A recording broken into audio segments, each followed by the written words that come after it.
ഭ്രാന്തായോ? സമ്മതിക്കില്ല ഞാൻ.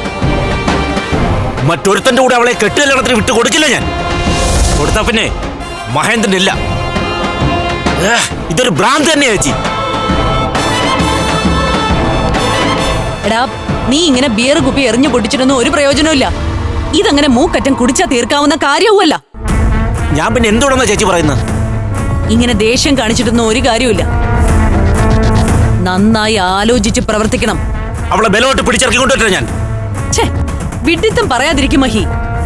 തട്ടിക്കൊണ്ടുവന്ന് തടവിലാക്കാൻ അവള് സീതയും നീ രാവണനൊന്നും അല്ല. ലോകകപ്പും ജയിലുമായിട്ട് ഇനിയുള്ള കാലം അഴിയിടണോ നിനക്ക്? ജയിലെങ്കിൽ ജയില്, എന്തിനും തയ്യാറാ ഞാൻ. മോഹിച്ച് പോയതാ അവളെ, എനിക്ക് കിട്ടിയേ പറ്റൂ. നീ ഇങ്ങനെ എക്സെൻട്രിക് ആയിട്ടൊന്നും കാര്യമില്ല. ഞാൻ പറഞ്ഞില്ലേ, ശരിക്കും ബുദ്ധിയോടെ ആലോചിക്കേണ്ട സമയം ഇപ്പോ.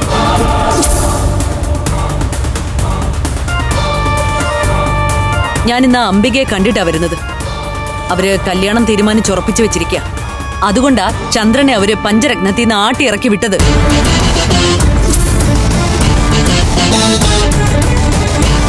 എടാ, ഒരു പെണ്ണിന്റെ മനസ്സിലേക്ക് കയറി പറ്റാൻ ഈ ദേഷ്യമൊന്നും പോരാ. ഇഷ്ടപ്പെടുത്താനുള്ള കഴിവുണ്ടാവണം. നിനക്കതില്ല. എന്റെ കഴിവ് ഞാൻ കാണിച്ചു തരാം. എന്നെ കൂടാതെ സ്വസ്ഥമായിട്ട് ജീവിക്കില്ല അവള്. നീയൊന്ന് അടങ്ങ്. ഒരു വഴി തെളിഞ്ഞു വരും. നിന്റെ കയ്യിലേക്ക് തന്നെ വരും അവള്. ആ ഗതികേടിലേക്ക് അവളെ കൊണ്ടുചെന്ന് എത്തിക്കും ഞാൻ.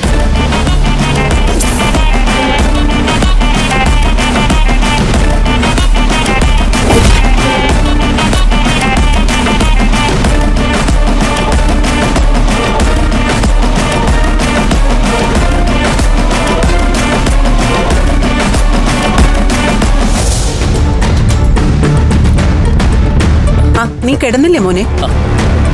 ഞാൻ പണിയാൻ ഉദ്ദേശിക്കുന്ന ഷോപ്പിംഗ് മാളിന്റെ 3D പ്ലാൻ ഒന്ന് നോക്കുമായിരുന്നു. അമൃതയുടെ പഞ്ചരത്നം ഇരിക്കുന്ന പ്ലോട്ടിൽ ഈ ഷോപ്പിംഗ് മാൾ നന്നായിരിക്കും അമ്മ. റോഡിന്റെ 2 വശത്തും മുഖം വരത്തക്ക രീതിയിൽ കൺസ്ട്രക്ട് ചെയ്യണം. സൗത്തിൽ നിന്നും ഈസ്റ്റിൽ നിന്നും ഒരു എൻട്രി. ഇപ്പോ പഞ്ചരത്നത്തിന്റെ പടിപ്പുര ഇരിക്കുന്നത് ഒരു വശം. നമ്മൾ ചെല്ലുമ്പോഴൊക്കെ അവിടെ കാർ കയറ്റിക്കൊണ്ട് ചെല്ലുന്നില്ലേ, അത് മറ്റൊരു വശം. അങ്ങനെയാണെങ്കിൽ നന്നായിരിക്കും.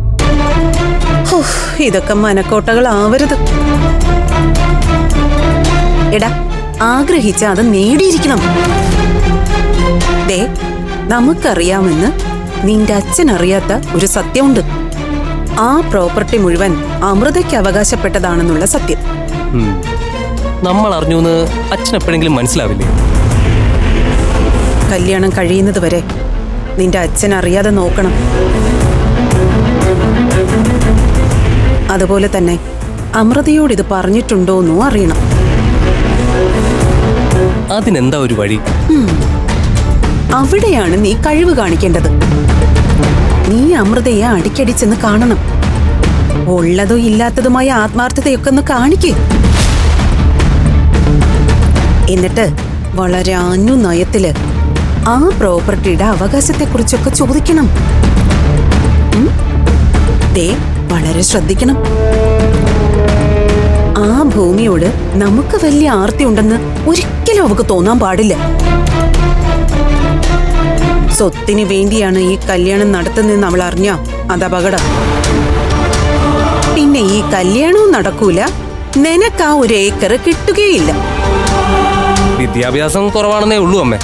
അസാധ്യമായ ബുദ്ധിയുള്ള പെണ്ണ അമൃത. ഡിഗ്രിയും മാസ്റ്റർ ഡിഗ്രിയും എഞ്ചിനീയറിംഗ് ഒക്കെ പഠിച്ച എത്രയോ പെൺകുട്ടികളെ ഞാൻ കണ്ടിരിക്കുന്നു. പക്ഷേ അമൃത അങ്ങനെ പ്രായത്തേക്കാൾ കൂടുതൽ പക്വതയുണ്ട്, പ്രായോഗിക ബുദ്ധിയുമുണ്ട്. എടാ, അതാ ഞാൻ പറഞ്ഞത്. വളരെ സൂക്ഷിച്ച് സംസാരിച്ച് കാര്യങ്ങൾ അറിയാൻ ശ്രമിക്കണം. ഞാൻ ശ്രദ്ധിച്ചോളാം. എന്തായാലും അവളെ ഉടനെ തന്നെ ഞാൻ ചെന്നൊന്ന് കാണുന്നുണ്ട്.